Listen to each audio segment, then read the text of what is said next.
다행입니다.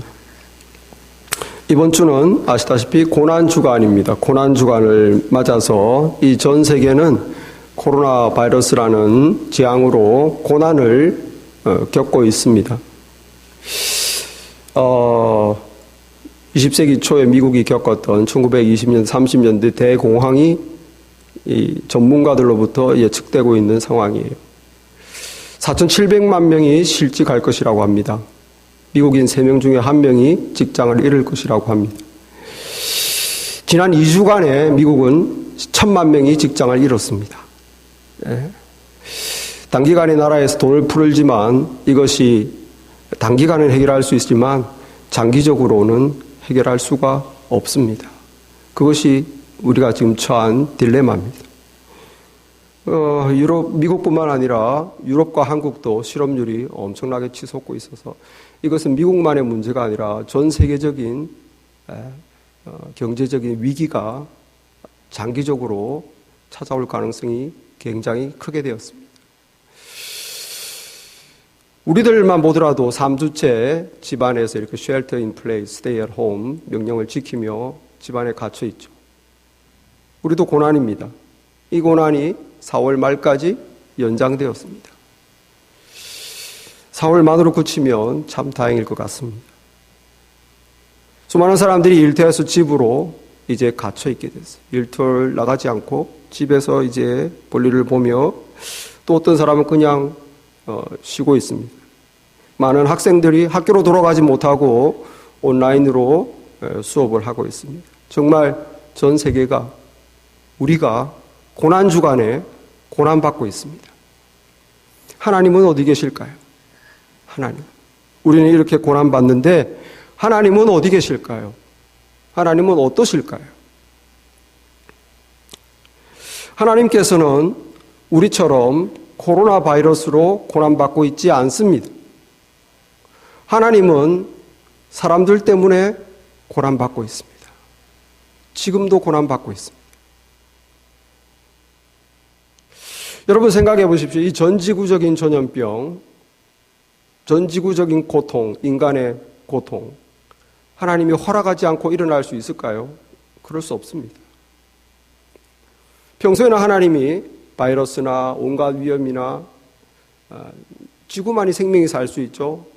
적합화된 아주 파인 튜닝된 온도와 습도와 물이 있고 지구만이 그런데 그런 거친 우주에서 지구만이 살 수 있는 환경이었는데 그 중에 하나를 툭 뗀 거예요. 하나님이. 바이러스를 툭 떼셨어요.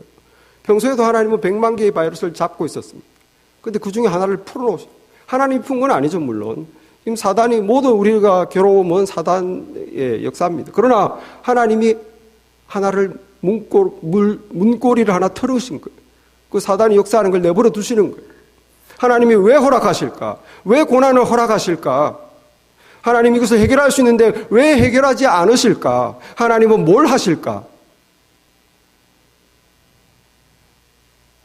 우리의 고통을 보고 계시고 알고 계시고 해결할 수 있는데 왜 허락하셨을까? 왜 해결하지 않을까? 우리를 사랑하지 않는 것일까? 여러분, 하나님께서는 우리를 진정으로 사랑하기 때문에 징계의 회초리를 든 것입니다. 부모들이 자녀들이 원하는 대로 다 해주는 부모는, 그리고 자녀들의 기쁨을 위해서 희생하는 부모는 사실은 최고의 사랑은 아니에요. 왜냐하면 자기도 기쁘거든요.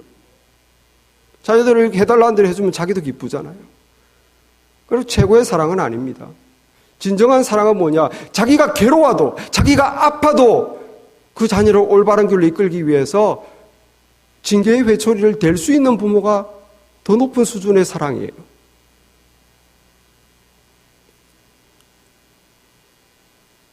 여러분, 하나님은 지금 세상을 향해서 이런 징계의 회초리를 때리시고 계십니다.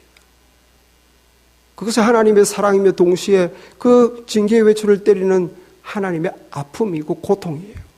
하나님은 사람들 때문에 고통받고 있습니다. 우리가 알고 있듯이 이 세상은 범죄함으로 주님을 다 떠났어요.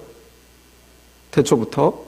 세상은 죄악으로 얼룩지고 온갖 하나님의 마음을 아프게 하고 하나님은 차마 그들의 영혼이 멸망받는 것을 볼 수가 없어 구원자를 약속하시고 마침내 약속대로 예수님을 세상에 보내셨습니다. 우리는 하나님과 원수였지만 예수님을 세상에 보내서 그가 십자가에서 인간으로 오셔서 인간의 죄를 자신이 다 담당하시고 우리가 지불해야 될 죽음, 죄의 대가, 우리가 지불해야 될 피 흘림과 죽음을 주님이 담당해 주셨어요. 그러심으로 우리가 예수님 안에서 죄의 사함을 받을 수 있는 길을 열어주었습니다. 여러분, 아담 한 명이 죄를 지음으로 우리 모두가 다 죄인이 된 거예요. 왜 그렇습니까? 아담 한 명 안에 우리가 다 들어가 있는 거예요. 그래서 우리는 태어날 때부터 아담의 죄성을 가지고 죄를 짓죠. 죄인으로 삽니다. 여러분, 마찬가지로 예수님이 인간으로 오셔야 됩니다. 인간으로 오셔서 육신을 가진 인간으로 죽으셔야 우리 모든 인간의 죄를 예수님께서 한 인간 죄인의 대표가 되어서 자신의 생명으로 우리가 지불해야 될 우리 생명의 값을 지불하신 거예요. 그러므로 예수님 안에서 모든 사람이 죄가 심판된 것입니다. 아담 안에서 모든 사람이 죄를 지었어요. 마찬가지로 예수님 안에서 모든 사람이 죄가 심판됐습니다. 이것을 믿는 자는 그 은혜를 받아 죄 사함을 받고 하나님의 자녀가 되는 것이죠. 그래서 여기 21절 22절에 전에 악한 행실로 멀리 떠나 마음으로 원수가 되었던 너희를, 행실과 마음이 원수가 되었던 하나님의 원수였던 너희를 이제는 그의 육체의 죽음으로 말미암아 화목하게 하사. 예수님이 인간으로 오셔서 육체를 지니시고 인간으로 죽으셔서 이제 우리의 죄가 예수님 안에서 다 심판됨으로 말미암아 이제 하나님과 성부 하나님과 화목할 수 있는 길을 열었다는 거예요. 예수님이 죽으심으로 희생당하심으로 우리 죄인들이 그것을 믿는 자는 죄사함을 받고 이제는 하나님 안에서 심판되었기 때문에 성부 하나님과 화목할 수 있는 길을 열어놓으셨다는 것입니다. 그런데 안타깝게도 세상 사람들이 예수님이 생명을 주어 길을 열어놓으신 이 구원의 길을, 하나님과 화목할 수 있는 길을 무시하고 있는 거예요. 구원의 길을 예수님이 생명을 다해서 열어놓으셨지만 거들떠보지도 않습니다. 모두가 다 그런 건 아니지만 상당수 사람들은 아직도 복음을 거들떠보지도 않아요.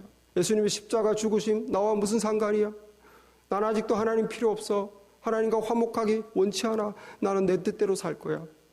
그것이 여전히 세상의 모습이에요.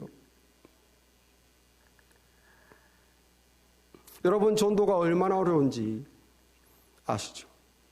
우리 교회도 노력을 많이 합니다. 지금 코로나 바이러스가 아니었으면 5월 달에 스프링 브레이크, 스프링 콘서트를 통해서 전도 행사를 했을 것이고, 또 가을이면은 또 전도 프로그램을 진행했을 것이고, 그전에는 어떻게 했습니까? 전도 집회라고 그래가지고 일요일 날 안민자를 예배로 이렇게 인도하는 그런 전도에 노력을 기울였어요.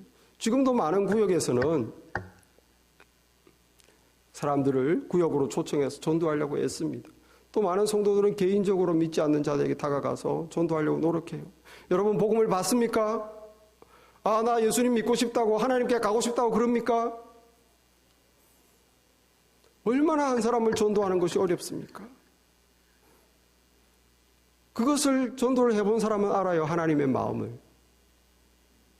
이 한 사람 전도하기가 이렇게 어려운데 하나님의 마음이 어떠실까?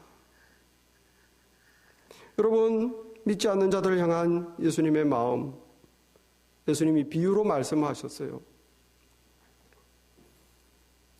목자가 100마리의 양이 있었는데 그 중에 한 마리가 빠진 거죠. 숫자를 세보니까 한 마리가 부족해. 그래서 어떡합니까? 그 목자가 99마리의 양을 들판에 내버려두고 한 마리를 찾으려고 헤매고 찾도록 찾아다니지 아니하겠느냐. 그 한 마리가 어디 있는지 애타게 찾아다닌다는 거예요. 그래서 마침내 찾았어요. 어떡합니까? 어깨에 얽혀매고 기뻐가지고 와서 동네 사람들을 모아서, 자, 내가 잃어버렸던 양을 찾았노라. 잔치를 벌입시다. 여러분 오세요. 이와 같이 회개할 것도 없는 의인 아홉보다 한 사람의 죄인이 돌아온 것이라 천국에서는 기뻐한다. 이게 예수님이 말씀하신 하나님의 마음을 알린 거죠. 이 말씀에서 여러분 이해가 됩니까? 여러분 같으면 99마리의 양을 놓고 한 마리 찾으러 가겠냐고요. 99마리를 여기 내버려 두고 한 마리가 없다고 그 한 마리를 자꾸 찾으려고 벌판을 헤매겠냐고요. 이해가 안 되시죠? 이것은 어떻게 이해해야 되면 내 자식으로 생각해야 이해할 수 있어요. 여러분이 10명의 자녀가 있는데 한 명이 온전하지 못하면 9명이 잘 살고 9명이 행복해도 부모의 마음은 아픈 것입니다. 그 한 명 때문에 아픈 거예요. 이것이 지금 세상을 바라보는 하나님의 마음입니다. 우리는 이걸 잘 이해할 수 없어요. 세상 사람들이 우리의 자녀가 아니기 때문에. 그러나 하나님께는 이 세상 밖에 있는 사람들도 하나님이 자녀라는 것이에요. 그래서 잃어버린 영혼에 대한 잊지 못하는 안타까운 마음, 이것이 지금 주님의 마음인데 구원의 길도 열어놓고 다 용서하겠다고 하나님의 자녀가 될 수 있는 기회도 다 주고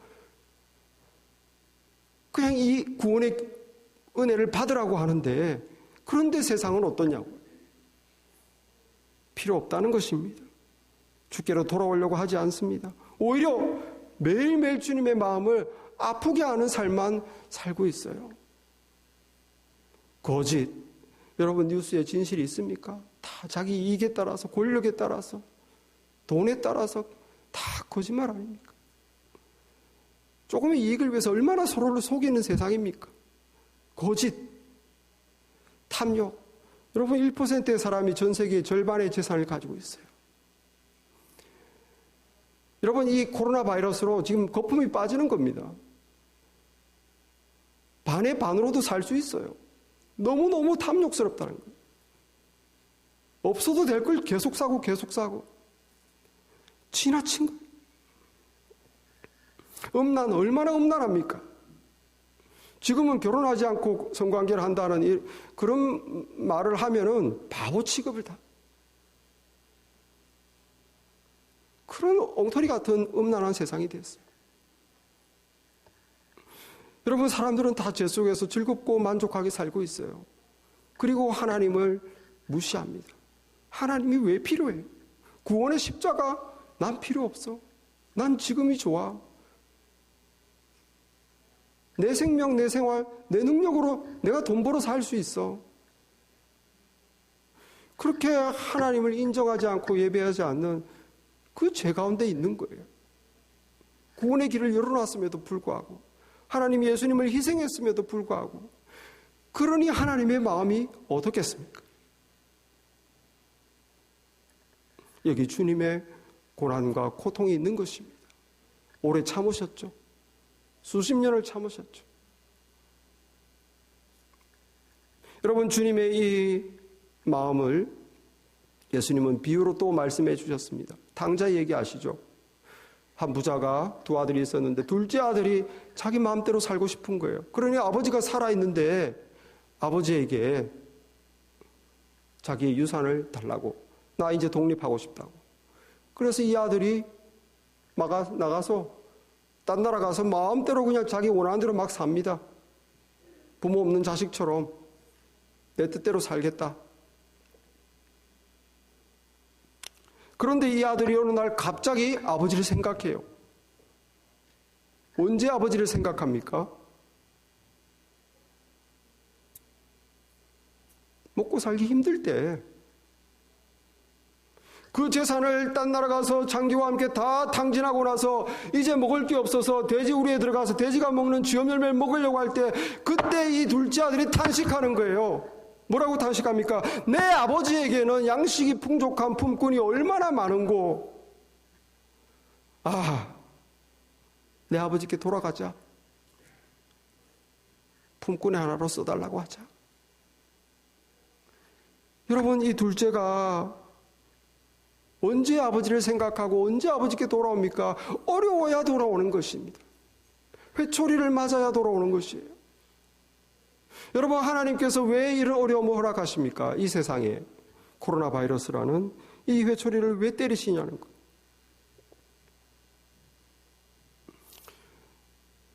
미국이나 한국이나 유럽이나 얼마나 잘 삽니까? 이런 나라들이, 부유한 나라들이, 하나님 필요 없다고 하는 영혼들이 참 궁핍하게 되어야, 정말 인생을 걱정하게 되어야, 우리가 하나님을 잘 믿었을 때 우리가 얼마나 풍족했던 거라고 이 둘째 아들처럼 아버지를 기억한다는 거예요. 그제서야 아버지께 돌아온다는 거예요.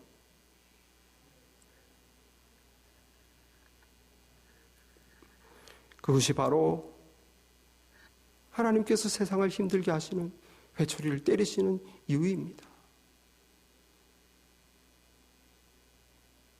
여러분, 둘째 아들처럼 마음이 겸손해서 그 아버지를 기억하고 다시 하나님을 찾게 되는, 그것을 하나님이 원하시는 줄 믿습니다. 여러분, 속 썩이는 자녀로 고통, 고난받아 보셨죠? 속 썩이는 자녀. 그것이 주님의 마음입니다. 내 자식이긴 한데 내게 돌아오려고 안 해요. 계속 내 마음만 아프게 하고 있어요. 그런데 그는 아직도 내가 사랑하는 자녀예요. 속 썩이는 자녀 때문에 고통을 받아보신 분이 있다면 지금 하나님의 마음을 이해하실 겁니다.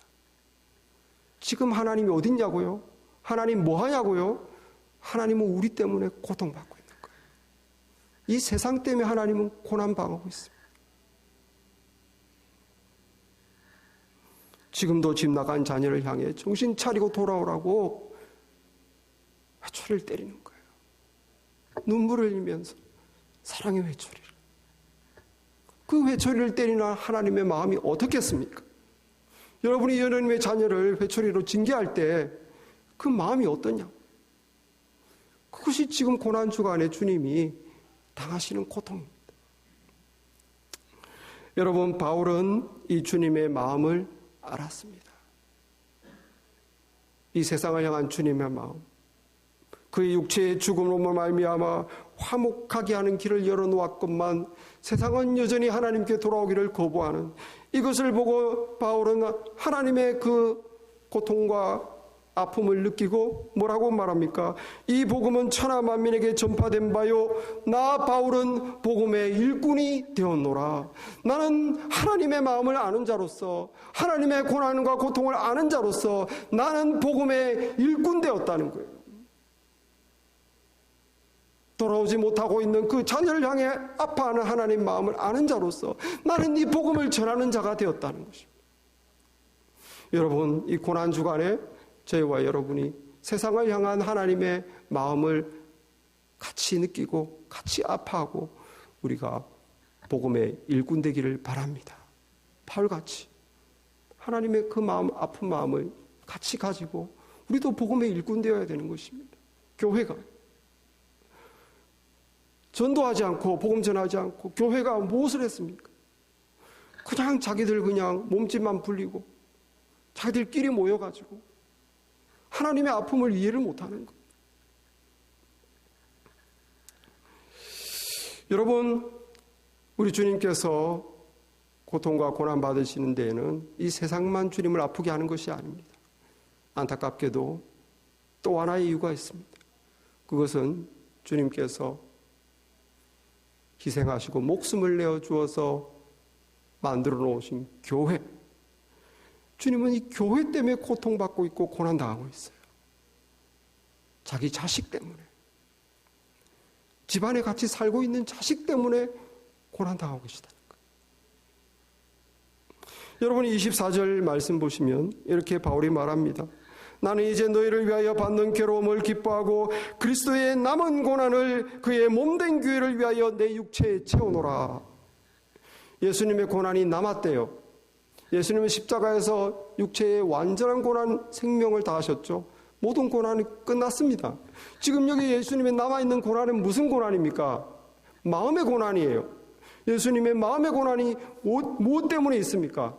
이 세상 때문에도 있지만 예수님은 교회 때문에도 있다는 거예요.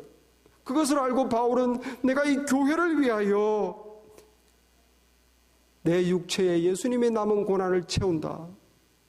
내가 정말 내 몸으로 희생을 해서 이 교회를 세운다 하는 뜻입니다. 무슨 말일까요? 예수님의 고난은 교회가 교회답지 못하기 때문에 예수님이 고난받고 있다는 거예요. 28절 말씀 보시면 이런 말씀이 있습니다. 우리가 그를 전파하여 각 사람을 권하고 모든 지혜로 각 사람을 가르침은 각 사람을 그리스도 안에서 완전한 자로 세우려 함이니. 여기서 우리말로는 각 사람을 권한다고 되어 있는데 실제 원어로 보면 각 사람을 경고한다는 거예요. 꾸짖는다는 거. 그리고 가르친다는 거. 바울이 왜 그럴까요? 자기가 교회를 세워놓고 성도들을 막 경고하고 꾸짖고 가르치고 왜 그럴까요? 각 사람을 그리스도 안에서 완전한 자로 세우려 함이니. 교회를 세웠는데 다 하나님의 사람이라고 하나님의 자녀라고 하는데 바울이 볼 때는 너무 마음이 아픈 거예요. 각 사람이 그리스도 안에서 완전한 자가 아닌 거예요. 하나님을 섬기는 것이 아닙니다. 예배를 드리지만 예배를 안 드리고 있는 거예요. 그래서 이 교회를 보고 바울이 그 안타까운 마음을 가지고 뭐라고 그럽니까? 이제 내가 25절에 교회의 일꾼이 된 것은 주께 주신 이 말씀을 전해서 이 비밀, 예수 그리스도 너희 안에 그리스도가 계시다. 이 비밀을 전해서 각 사람을 그리스도 안에서 완전한 자로 세우기 위해서 내가 내 속에서 능력으로 역사하시는 이의 역사를 따라 힘을 다해 수고하노라. 바울은 교회의 일꾼으로 자기가 수고한다는 거예요. 왜? 교회가 교회다워지도록. 교회를 볼 때 하나님의 아픔이 느껴진다는 것입니다. 교회를 볼 때. 여러분, 주님께서 피 흘리고 사신 교회, 목숨으로 구원하신 교회, 이 교회 때문에 하나님이 고통받고 고난당한다는 것이 이해되십니까? 아니, 여러분이 우리가 신앙생활을 하시면서 교회를 나오시면서 혹시 한 번이라도 교회를 보시면서 하나님의 고난과 아픔이 느껴보신 적이 있으십니까?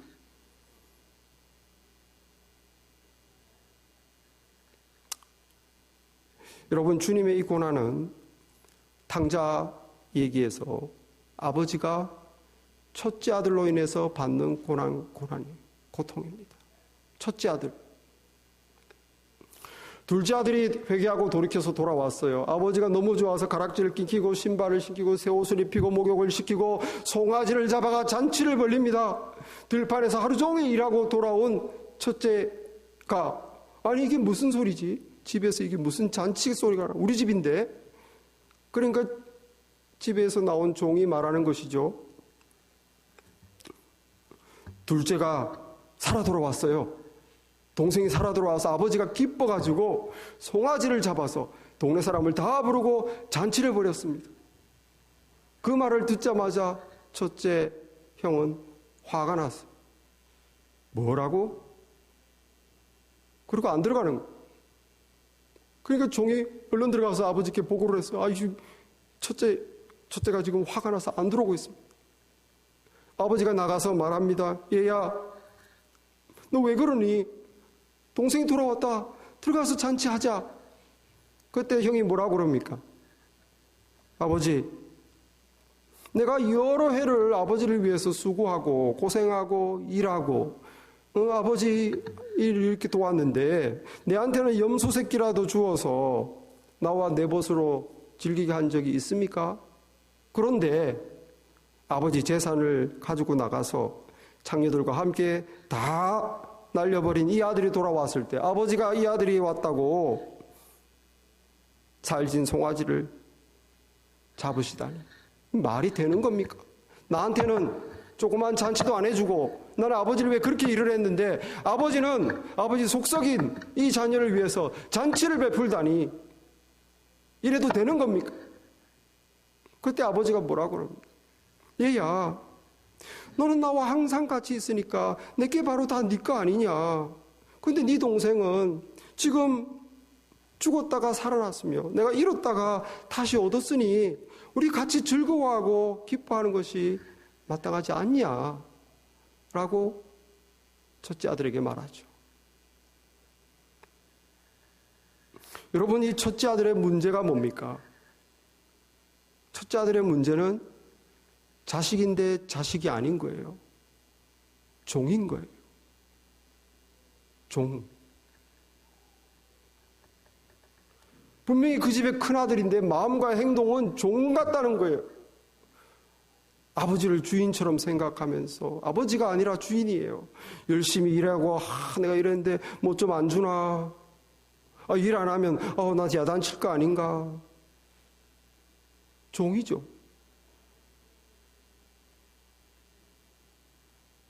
여러분, 아들이라면 어떻게 해야 되겠습니까? 아들이라면 이걸 보상을 바라고 일하는 게 아니에요. 나는 그 집의 종이 아니라 아들은 그 집의 한 식구이기 때문에 아버지가 하는 일이 내가 하는 일이에요. 아버지의 일을 당연히 돕죠. 이건 아버지의 일은 내 일이기 때문에. 그래서 아버지가 기뻐하고 잘 되면 그게 내가 기쁘고 잘 되는 거예요. 가족이니까. 큰아들은 지금 그렇지가 않다는 거예요. 그 집의 아들인데 아들이 아니라 종같은 생각과 종같은 마음으로 살고 있는 거예요. 여러분, 우리의 모습이 어떻습니까? 우리 모습이. 우리가 정말 하나님 나라의 자녀가 되었습니까? 하나님의 일이 내 일입니까? 그래서 주님 일을 열심히 하기 기쁘고 내가 주님께 순종해서 주님이 기뻐하는 것이 좋고 내가 하나님께 효도하고 싶고 내 마음에 하나님을 향한 사랑이 있습니까? 가족입니까? 아니면 종입니까? 그냥 몇 가지 해라는 거, 필수적인 거, 이거 정도는, 이거는 절대 해야지. 안 하면 야단칠 것 같고. 어떤 사람 안 하는데 나는 열심히 했으니까 내한테 뭐 상 줄 것 같고. 하나님 눈치를 보고. 종입니까? 자식입니까?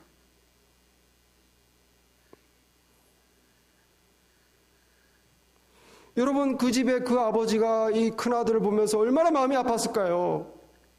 얘는 우리 집의 큰아들인데 마음도 그렇고 아버지에게 있지 않고 종같이 그냥 일하면서 눈치 보면서 안 해주면 섭섭해하고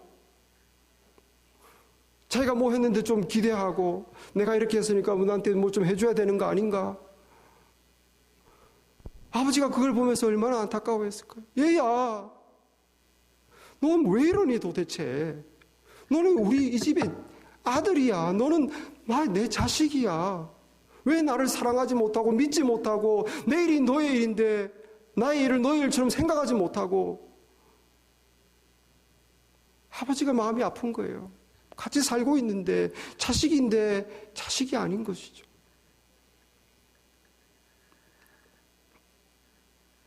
마찬가지입니다.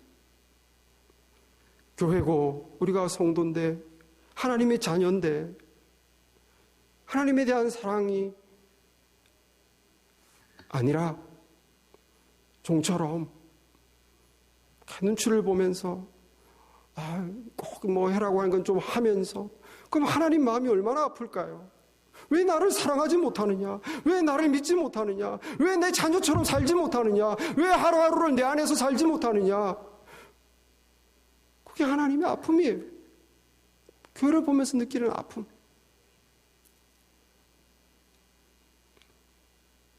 여러분, 우리 모두 하나님의 자녀의 마음을 가지길 바랍니다. 우리가 하나님을 사랑하시기 바랍니다. 날 구원해 주신 그 은혜를 어떻게 갚겠습니까? 우리가 하나님을 사랑해야 돼요. 우리가 주님의 일, 그건 내 일로 생각하세요. 날 구원해 주신 주님, 주님이 원하시는 일, 그건 내 일입니다. 내가 주님이 시켜서 하는 종이 아닙니다. 나는 주님의 가족입니다. 주님의 일은 나의 일입니다. 우리 그런 마음이 되어야 돼요. 여러분, 주님은 이 코로나 바이러스라는 회초리를 교회에도 대셨어요.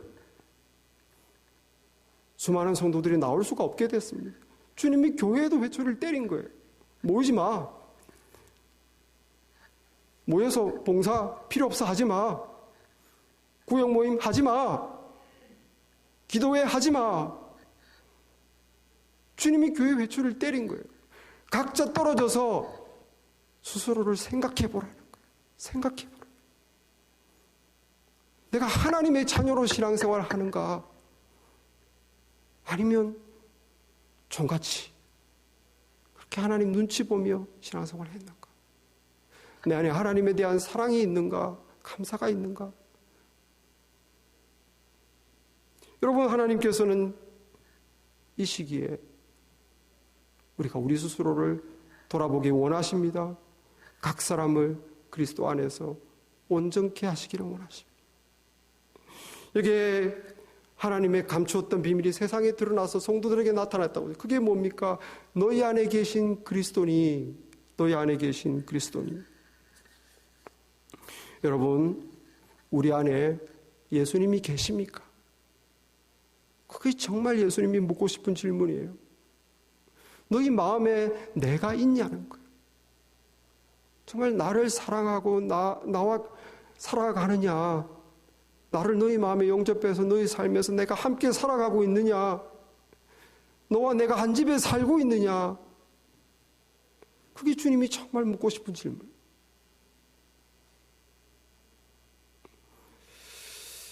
여러분, 우리 스스로에게 우리가 이렇게 교회가 회초리를 맞았는데 지금 안 오르는 교회가 어디 있습니까? 우리는 지금 홀로 떨어져서 우리 자신을 돌아봐야 될 줄 믿습니다. 내가 하나님의 정말 자녀로 살고 있는 것인가? 종처럼 눈치 보며 믿는 척하는 건가? 얼마나 살지, 얼마나 부유하게 살지, 그게 중요한 게 아니라 내가 정말 진실한 믿음이 있는가? 왜 믿는가? 난 도대체 왜 예배드리는가? 우리가 홀로 떨어졌을 때 스스로를 돌아보는 시간이 되길 바랍니다. 그게 바로 하나님이 교회를 때리시는 이유예요.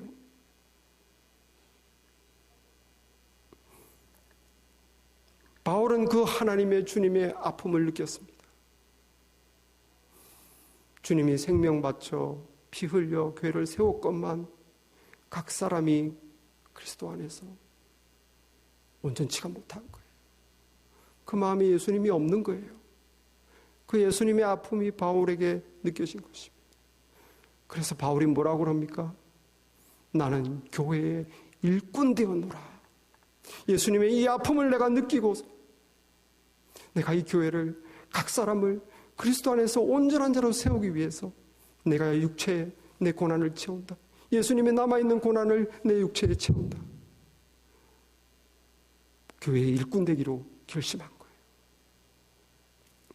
여러분, 주님께서는 십자가 고난 받으심으로 죄인들이 하나님의 자녀가 될 수 있는, 영생을 얻을 수 있는 구원의 길을 활짝 열고 하나님과의 화목할 수 있는 길을 열어놓으셨습니다. 그런데 여전히 고난받고 계세요. 세상이 그 구원의 길을 거들떠보지도 않기 때문에, 복음을 걷어차고 있기 때문에 여기 주님이 계속되는 고난이 있습니다. 우리가 이 고난 주간에 이 주님이 세상으로 인해서 받으시는 고난, 고통, 이걸 느낀다면, 느끼고 복음의 일꾼 되기를 바랍니다. 우리도 바울처럼 우리 교회도 복음의 일꾼 되기를 바랍니다. 주님의 아픔이 느껴져야 되는 거예요.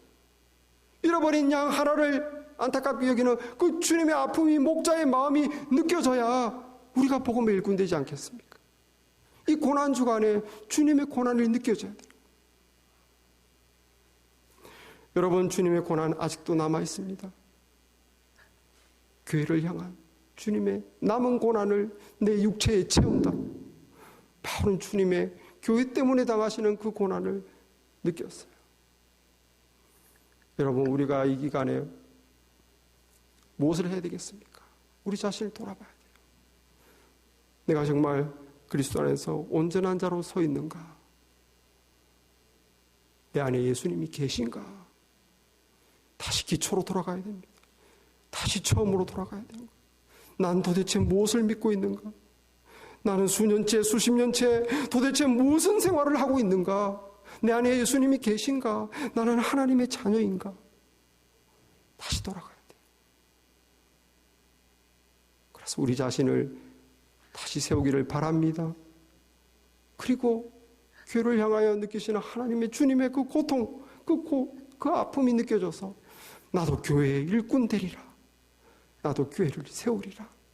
나 자신이 먼저 쓰고, 그리고 교회가 하나님 앞에서 온전해지는, 정말 각자가 예수님과 함께 살아가는 그런 교회 만들리라.